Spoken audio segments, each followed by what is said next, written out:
Cockroach party పేరుతో ముందుకొచ్చి మేమే బొద్దింకలము అంటూ ఓ పక్కన హడావిడి చేస్తున్నటువంటి వేళ వాళ్ళు అడుగుతున్నది ఏంటి? కాంగ్రెస్ని అన్ఫాలో చేసి మా దగ్గరికి రండి అంటలా, కమ్యూనిస్టులను అన్ఫాలో చేసి మా దగ్గరికి రమ్మనమంటలా, తృణమూలను డిఎంకేను ఇట్లాంటి పార్టీలను అన్ఫాలో చేసి రమ్మనమంటలా, ఆమ్ ఆద్మీ పార్టీని అన్ఫాలో చేసి రమ్మనమంటలా, కేవలం భారతీయ జనతా పార్టీని అన్ఫాలో చేసి రమ్మనమంటారు. దాన్ని బట్టి అర్థమవుతున్నది ఏంటి? భారతీయ జనతా పార్టీకి వ్యతిరేకంగా వీళ్ళందరూ ఫెయిల్ అయిపోయారు.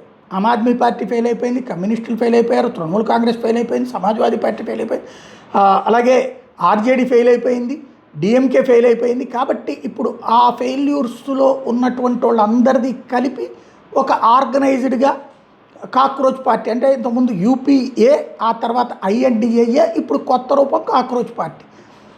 వాళ్ళు ఇప్పుడు 1 కోటి మంది వచ్చారు, 2 కోట్ల మంది వచ్చారు అంటే అందులో ఎన్ని ఫేకో అందరికీ తెలిసిందే. అయితే బీజేపీని అన్ఫాలో చేయమంటే బీజేపీకి అదనంగా 3 లక్షల మంది పెరిగారనమాట.